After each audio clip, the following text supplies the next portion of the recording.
মাত্ৰ মাইথন ষ্টিল হে দিব ঠিক আছে নে ষ্ট্ৰং মানে মাইথন ষ্টিল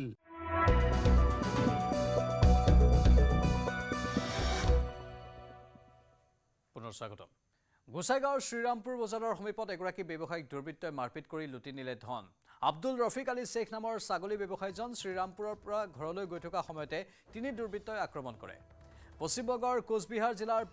পূৰ্ব ফলিমাৰী গাঁৱৰ ব্যৱসায়ীজনক খালত পেলাই দুৰ্বৃত্তই চোকা অস্ত্ৰৰে আক্ৰমণ কৰাত গুৰুতৰভাৱে আহত হয় লোকজন ব্যৱসায়ীজনে চিঞৰ বাখৰ কৰে আৰু তাত থকা লোকসকলে সেই চিঞৰ বাখৰ শুনি স্থানীয় ৰাইজ ঘটনাস্থলীত উপস্থিত হয় কিন্তু তাৰ পূৰ্বে তিনি দুৰ্বৃত্তই 16,000 টকালৈ উধাও হয় ইতিমধ্যে ঘটনা সন্দৰ্ভত শিলতাপু আৰক্ষীয়ে তদন্ত অব্যাহত ৰাখিছে ইফালে আহত ব্যৱসায়ীজনক গোসাইগাঁও RNB অসামৰিক চিকিৎসালয়লৈ নিয়া হয় যদিও উন্নত চিকিৎসাৰ বাবে কোকৰাঝাৰ চিকিৎসা মহাবিদ্যালয় হস্পিটেললৈ প্ৰেৰণ কৰে উপরে দি খবর এলো বা চিন্তাই দিচ্ছে কিন্তু মানে রাস্তার মধ্যে দৌড়াইয়া ফালাই দিয়ে ফুরকেতে বলে গা দেওয়া নিশাল পরে হাত দিয়ে ধরছে মানুষ কোনো চিনা পাইছে মানে মানুষটা চিনা মানে রুমাল বান্ধি না কয়জন ছিল ওরা তিনজন ছিল কত টাকা নিছে 16,000 তোমার বাবা কি দিয়ে বাড়ি যাইতেছিল সাইকেল দিয়ে মানে সাইকেল দিয়ে দৌড়ে ধরছে ধরে মানে টাকা নিছে মানে দৌড়ে রাস্তার দুপাটার মধ্যে ফালাই দিছে লাগবে ফালাই দিয়ে মানে যে শ্রীরামপুর পার হয়ে যে টাওয়ারটা না ওইদিকে তামুলপুৰৰ ভূটান সীমান্তৰ মঞ্জুৰ গাঁৱৰ সমীপৰ ভূটান পাহাৰত নিশা লাগিল বনজুই ভূটান পাহাৰৰ তিনিটাকৈ স্থানত পৃথকে পৃথকে সংঘটিত হয় এই অগ্নিকাণ্ড কিন্তু এতিয়ালৈকে জানিব পৰা হোৱা নাই বনজুইৰ প্ৰকৃত কাৰণ ভূটান পাহাৰৰ পৰা বনৰীয়া হাতী নামি অহা হস্তিদণ্ডিত সংঘটিত হয় এই অগ্নিকাণ্ড বনজুইৰ ফলত পাহাৰত থকা বনৰীয়া হাতী তললৈ নামি অহাৰ আশংকা কৰা হৈছে বনজুই অসম সীমান্তৰ পাহাৰলৈ বিয়পি পৰাৰো আশংকা কৰা হৈছে ইয়াকে লৈ শংকিত হৈ পৰিছে অঞ্চলটোৰ স্থানীয় ৰাইজ ইতিমধ্যে বনজুই নিৰ্বাপনৰ বাবে তামুলপুৰৰ পৰা অগ্নি নিৰ্বাপক বাহিনীৰ গাড়ী ভূটান পাদদেশত উপস্থিত হৈ পৰিস্থিতি নিৰীক্ষণ কৰিছে যে আমি আহি পিনে দেখিবলৈ পাইছোঁ যে তিনিটা ঠাইত জুই ডাঙৰকৈ জ্বলিছে তাৰ বাবে মানে এতিয়া আমাৰ গাঁৱৰ ৰাইজ আতংকিত হৈ আছে যে জুই জ্বলোৱাৰ ফলস্বৰূপে আমাৰ পাহাৰত থকা হাতীবিলাক আমাৰ গাঁৱত নামি আহিব সেইকাৰণে গাঁৱৰ ৰাইজ ইতিমধ্যে প্ৰায় 50-60জন গাঁৱৰ ৰাইজ ওলাই আহিছে আতংকিত হৈ আছে এতিয়া হাতীৰ পাহাৰ দিয়াৰ কাৰণে এতিয়া ৰেডি হৈ আছে আৰু বাকী জুইৰ কাৰণে আমাৰ ইণ্ডিয়াত কোনো প্ৰব্লেম নাই আমি দেখিবলৈ পাইছোঁ যে ভূটানত লাহে লাহেকৈ ভূটানৰ ভিতৰ ফালে গৈ আছে আৰু ভূটানৰ পূবফালে গৈ আছে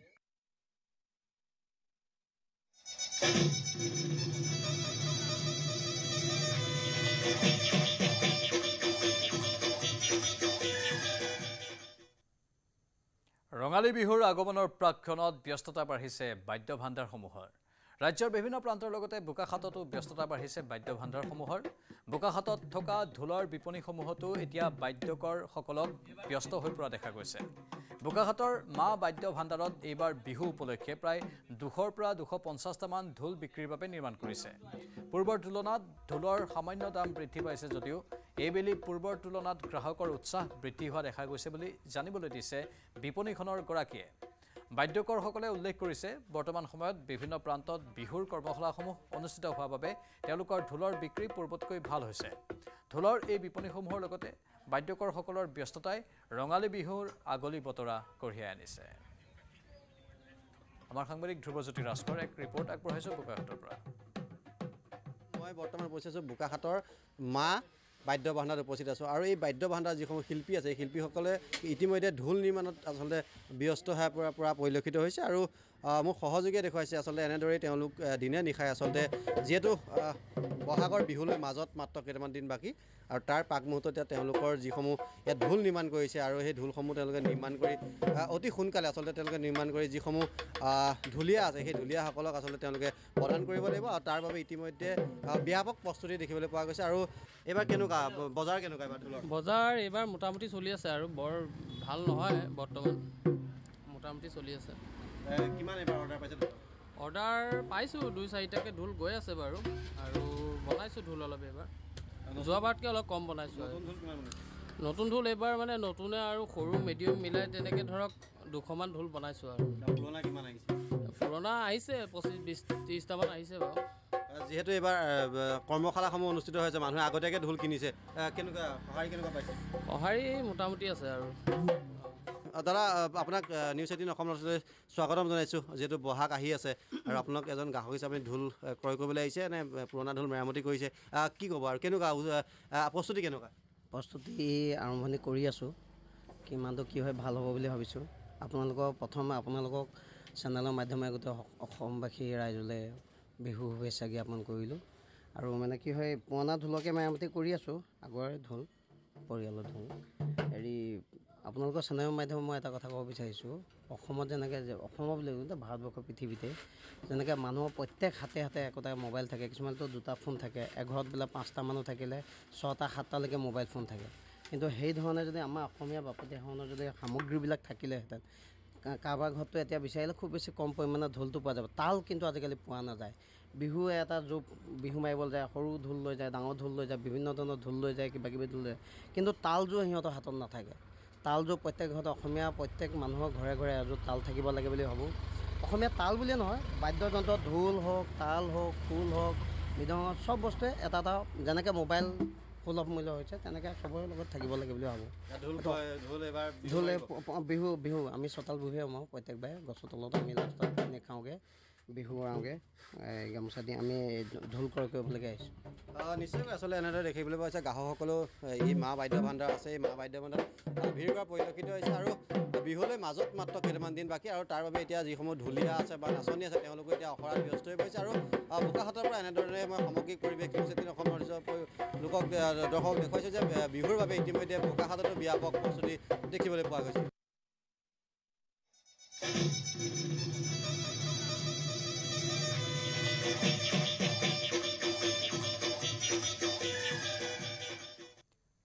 বসন্তৰ আগমনৰ লগে লগে ৰাজ্যৰ প্ৰান্তে প্ৰান্তে দেখা গৈছে ৰঙালীক আদৰাৰ ব্যাপক উৎসাহ আৰু উদ্দীপনা ৰঙালী বিহু উপলক্ষে ঢেকিয়াজুলিৰ চিৰাজুলিত আয়োজন কৰা হৈছে বিহু নাচ আৰু ঢোল বাদনৰ কৰ্মশালা আছুৰ উদ্যোগত অনুষ্ঠিত হয় বিহু নাচ আৰু ঢোল বাদনৰ এই কৰ্মশালা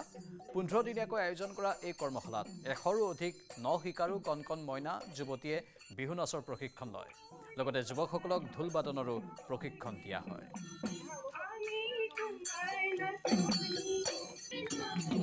আমাৰ সাংবাদিক হৰেণ ভূমিজৰ এক ৰিপৰ্ট আগবঢ়াইছোঁ পোনে পোনে এই কৰ্মশালাৰ মাজত যাম এনেধৰণে ঢেকিয়াজুলিৰ ঢেকিয়াজুলি আঞ্চলিক ছাত্ৰ সন্থাৰ উদ্যোগত আৰু চিৰাজুলি শাখা ছাত্ৰ সন্থাৰ উদ্যোগত অনুষ্ঠিত হৈছে এই বিহু কৰ্মশালা এনেধৰণে ইয়াতে ঢোল বাদন আৰু বিহু নাচ প্ৰশিক্ষণ দিয়া হৈছে ঢেকিয়াজুলি আঞ্চলিক ছাত্ৰ সন্থা আৰু চিৰাজুলি শাখা ছাত্ৰ সন্থাৰ উদ্যোগত মই পোনে পোনে এই বিহু যি কৰ্মশালা চলি আছে বিহু নাচ আৰু ঢোল বাদন কৰ্মশালা ইয়াৰ মাজত আমি যাম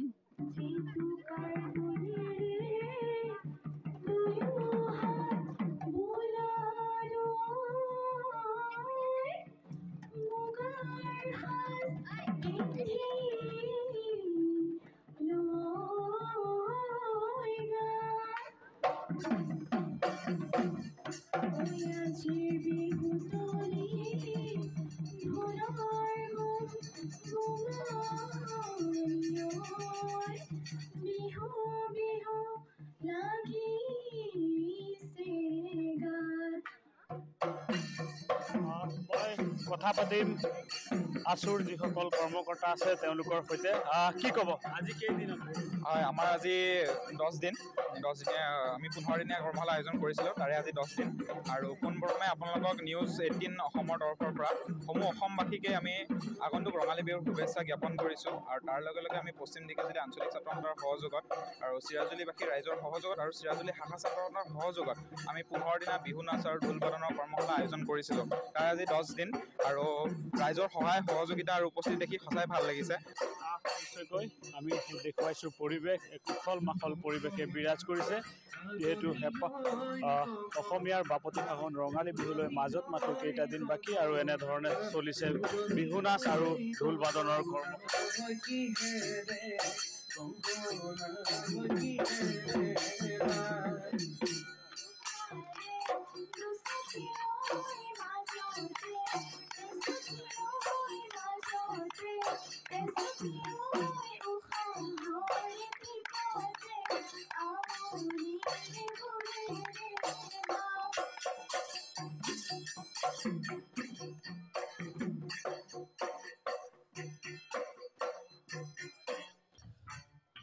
এনেধৰণে এতিয়া আকাশ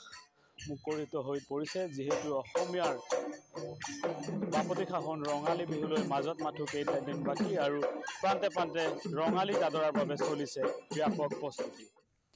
ইফালে মেৰাপানীত সদৌ অসম ঠেঙাল কছাৰী সংগঠনৰ ৬ষ্ঠদশ দ্বিবাৰ্ষিক অধিৱেশন এই অধিৱেশনতে আজি তৰা চিঙা বিহুৰ দ্বিতীয়টো দিনৰ কাৰ্যসূচী উদযাপন কৰা হয় পৰম্পৰাগত কেইবাটাও নীতিৰে বা ৰীতিৰে দ্বিতীয় দিনাৰ এই কাৰ্যসূচী আৰম্ভ কৰে চ'ত মাহৰ দ্বিতীয়টো বুধবাৰে এই বিহু উদযাপন কৰা হয়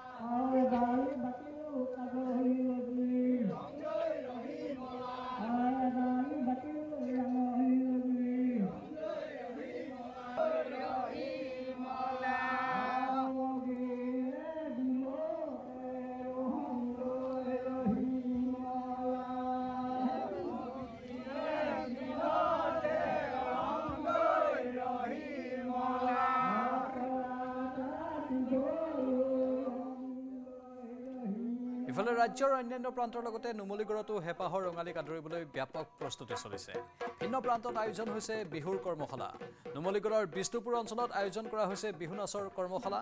বিষ্ণুপুৰৰ স্থানীয় ধ্ৰুপদী সংগীত কলা কেন্দ্ৰ আৰু বিষ্ণুপুৰ যুৱ সংঘৰ উদ্যোগত 7 দিনীয়াকৈ আয়োজন কৰিছে বিহু নাচ আৰু ঢোলবাদনৰ এই কৰ্মশালাত অংশগ্ৰহণ কৰিছে অঞ্চলটোৰ 2 শতাধিক কণ কণ শিশু কিশোৰ কিশোৰীয়ে আমাৰ সাংবাদিক প্ৰণৱ শইকীয়াৰ এক প্ৰতিবেদন আগবঢ়াইছো মই সমগ্ৰ পৰিৱেশ মোৰ কেমেৰা সতীৰ্থক দেখুৱাবলৈ অনুৰোধ কৰিম কিদৰে আচলতে হেঁপাহৰ ৰঙালীক লৈ এনেদৰে তেওঁলোক ব্যস্ত হৈ পৰা দেখিবলৈ পোৱা গৈছে প্ৰায় 100 গৰাকীৰো অধিক কণমানি নাচনীক লৈ তেওঁলোকে 7 দিনীয়াকৈ এই কৰ্মশালাৰ আয়োজন কৰিছে অভিজ্ঞতা সম্পন্ন কেইবাগৰাকীও প্ৰশিক্ষকৰ দ্বাৰা ইয়াত এনেদৰে প্ৰশিক্ষণ দি থকা হৈছে নাচনীসকলক সমান্তৰালভাৱে ঢোল বাদনৰ কৰ্মশালাও ইয়াত 7 দিনীয়াকৈ আয়োজন হৈছে সমগ্ৰ পৰিৱেশ মোৰ কেমেৰা সতীৰ্থই দেখুৱাই আছে আৰু মই কথা পাতিব বিচাৰিম মোৰ লগত এই মুহূৰ্তত ইয়াৰে যিকেইগৰাকী প্ৰশিক্ষকে শিকাই আছে মই যদি সম্ভৱ হয় তেওঁলোকৰ লগতো কথা পাতিব বিচাৰিম আচলতে তেওঁলোকে কেনেদৰেনো আয়োজন কৰিছে বাইদেউ কি ক'ব কেইদিনীয়াকৈ আয়োজন 7 দিনীয়া কৰ্মশালা আয়োজন কৰা হৈছে ইয়াতে বহুত দূৰৰ পৰা প্ৰশিক্ষাৰ্থীসকল আহিছে খুব ভাল লাগিছে বহুত কণ সৰু ল'ৰা ছোৱালী আছে মানে তেওঁলোকৰ বিহুৰ প্ৰতি থকা আগ্ৰহ দেখি বহুত আনন্দ লাগিছে হয় নিশ্চয়কৈ কণ কণ শিশুসকলক লৈ এনেদৰে তেওঁলোকৰ যি পৰম্পৰাগত আমাৰ বিহু নৃত্য সেই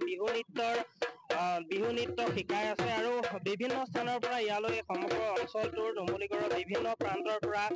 কণ কণ ছাত্ৰ ছাত্ৰীসকল আহিছে আহি তেওঁলোকে এনেদৰে এই বিহু নাচৰ কৰ্মশালাত অংশগ্ৰহণ কৰা দেখিবলৈ পোৱা গৈছে যিহেতু বিহুলৈ মাজত মাথো কেইটামান দিন মোৰ লগত আৰু এগৰাকী প্ৰশিক্ষক আছে মই পোনে জানিব বিচাৰিম আপোনাৰ মুখত যদি এটি আচলতে যোজনাসমূহ হয় নমস্কাৰ বিহুতি নামেৰে তিনিটি আখৰে ঐ কোনে লিখি গলে ঐ কোনেও নধৰে মামৰেও নধৰে থাকিল অসমীয়াৰ মাজত কিমান ছাত্ৰ ছাত্ৰী 100ৰো অধিক আমাৰ ছাত্ৰ ছাত্ৰী ইয়াত অংশগ্ৰহণ কৰিছে কেইদিনীয়াকৈ আৰু সময় হৈছে এতিয়া বাতৰিৰ পৰা বিদায় লোৱাৰ নমস্কাৰ